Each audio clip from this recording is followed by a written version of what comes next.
Hey guys, it's Dan. Welcome back.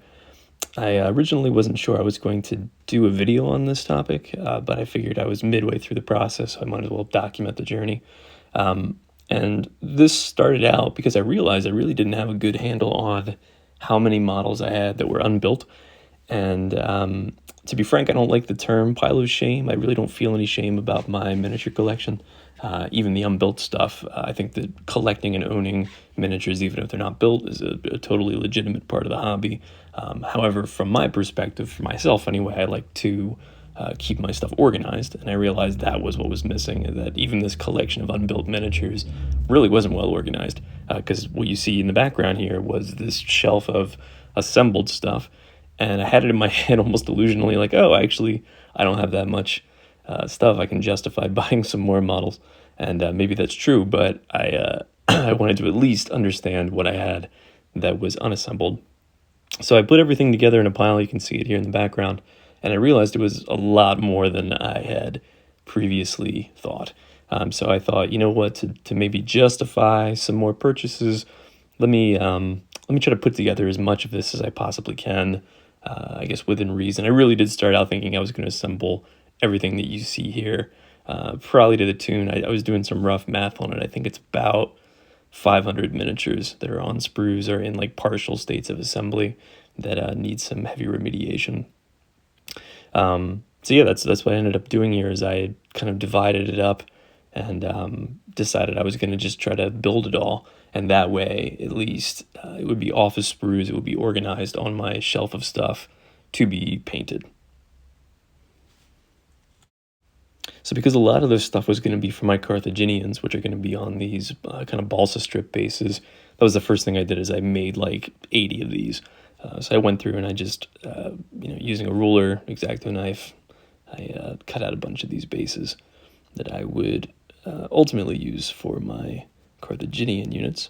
But where I started, I'll kind of work through chronologically here, and I got a little counter going up at the top right there to keep track of the total as we go along here. So these are Fireforged and Victrix medieval knights. I'm going to be picking up even more of these. War Games Atlanta is going to be releasing a set of their own as well, and I actually just picked up the medieval heads from Victrix as well. And then I also had these Perry miniatures knights that I'm making into like Italian condottieri, or I don't know. I'll see how I end up painting them up, but I had 15 of those, so I thought let's throw them together while I'm already working on cavalry. I've already got the cavalry bases out. And I added the shields are actually from the Phalangites from Warlord Games. I thought they had kind of a cool look to them. These have been like partially assembled. You can see I had like tried painting them in the past, but I ended up like disassembling and then redoing these entirely. These are going to be like, I don't know, Spanish tercios or something like that. Some kind of mounted conquistador, handgunner cavalry. I don't know, something like that. But these are Perry miniatures, crossbowmen, just kind of straight out of the box. This is from the Mercenaries kit. They've got the bows and bills, the foot knights, but the Mercenaries kit is the one that comes with crossbows and with pavizes. That's how I would pronounce it anyway. 15 of those. And then these I've, again, like partially built, partially assembled. If you go way back to my rambling about Carthaginians video, you'll see these guys like being painted, but I ended up totally disassembling and then reassembling these as they were intended, just as 20 Roman legionaries. The guy in the middle is from Warlord Games. That's the wink wink, not Maximus model. And we started moving into Carthaginians. And so these are going to be like Persian mercenary archers. And I've got a lot more of these to build. I'll get to that at the end. But I guess I'll talk just exclusively about what is being assembled here. These are their Persian armored archers from Victrix. And then this is 24 Libby Phoenician infantry, mostly from Victrix. It's kind of a blend of miniatures and heads and stuff. But yeah, 24 of these that I thought would just kind of be like a mainstay unit in the army, just representing basic spear infantry. And then I had done the Hannibal's veterans. I had it in my head that like the elite units, I'm going to give swords just to have them stand out on the battlefield. So these are going to be Carthaginian sacred band. And again, I guess I'll, just like with the Hannibal's veterans, I try to sell it with paint, but these are also mostly Victrix models, a mix of the old and the new. And then speaking of the new, I built up 24 Athenian or mercenary hoplites with the helmet crests from Victrix. This is their new hoplite kit. And these were pretty difficult to rank up. It's just something to be aware of if you're putting them together. Beautiful models. I love them. But they did require some thought when putting them together.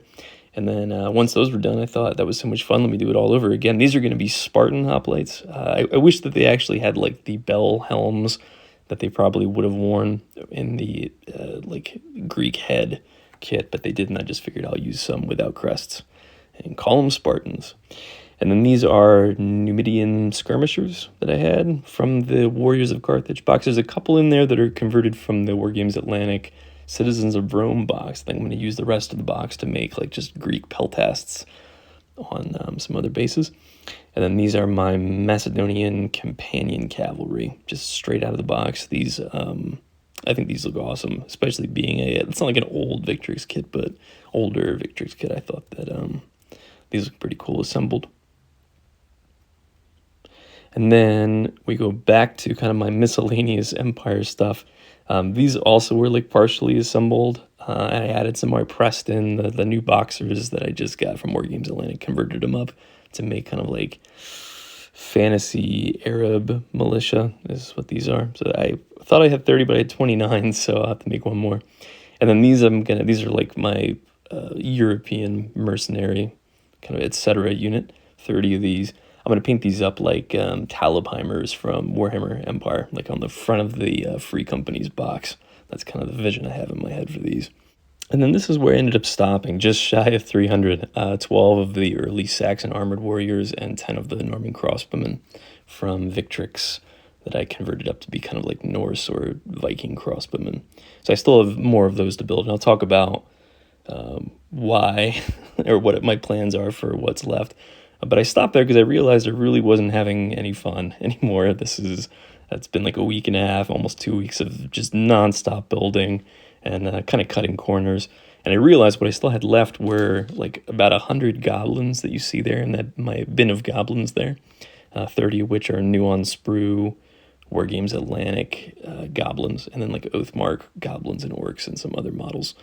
And then you can see the plastic sprues in the back there. It's 24 of the War Games Atlantic Citizens of Rome models that I mentioned. I've still got 24 of the early armored Saxons from Victrix, like 20 Persian archers, 26 crossbowmen, and then like a handful of other stuff, basically all amounting to about like 200 models unbuilt.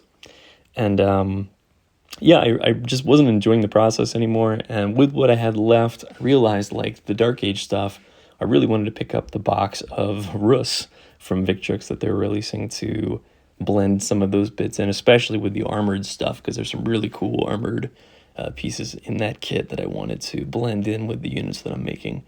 And then like with my goblins, I really want to take my time and convert them up and not just build them like straight off of the sprue. So anyway, it was good to do. It was maybe a little bit cathartic. It was good at least to get organized, understand what I've got.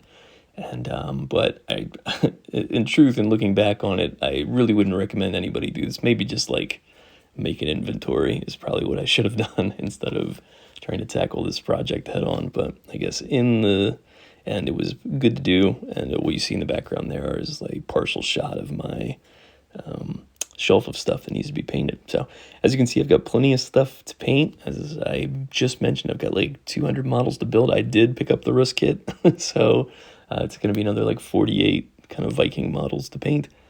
And yeah, so plenty to do on the horizon here. So as ever, I don't know if anybody found this interesting, but if you got to this part, I appreciate you hanging around. And until next time, happy gaming.